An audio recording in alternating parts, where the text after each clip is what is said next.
कॉपिंग करने के बाद हम क्या करेंगे, इस डेटा के लिए कॉपी कर लेंगे। तो कॉपी करते हैं डेटा के लिए,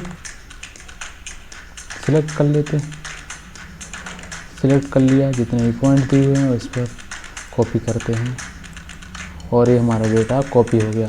अब हम जाएंगे अपने ऑटोकैड को ओपन करेंगे। यहाँ पर हम जाएंगे सबसे पहले होम पर, यहाँ से यूटिलिटी में जाएंगे। यहाँ पर हम पॉइंट की स्टाइल थोड़ी बड़ी कर लेते हैं।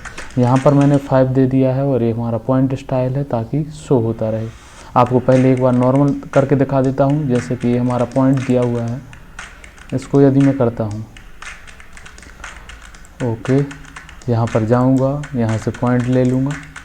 अब यहाँ पर हमारा लिखा आने लगा है पॉइंट स्पेसिफाई या पॉइंट।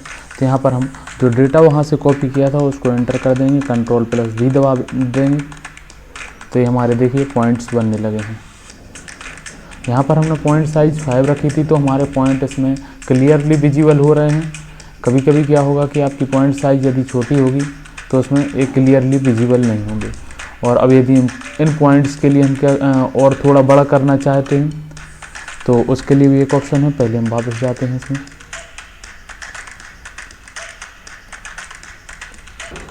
इन पॉइंट्स के लिए डिलीट कर देते हैं। एक और तरीका बताता हूँ मैं आपको। यहाँ पर क्या होगा, आप कभी कभी जैसे कि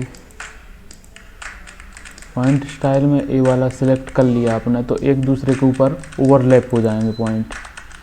यहाँ पर जाएंगे, पॉइंट लेंगे फिर से, तो इसका प्रॉब्लम का सॉल्यूशन भी हमारे पास रहेगा। देखिए ये हमारे पॉइंट्स शो होने लगे।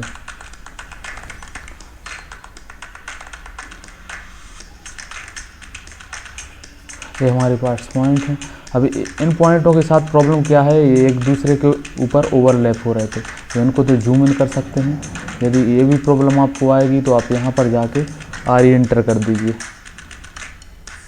यहाँ पर RE एंटर कर देंगे तो ये पॉइंट्स आपको विजिबल हो जाएंगे।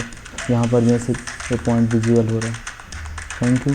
इन पॉइंट की साइज़ को छोटा बड़ा करने के लिए आप यहाँ पर जाके इस पॉइंट स्टाइल को चेंज करने से छोटी बड़ी हो सकती है।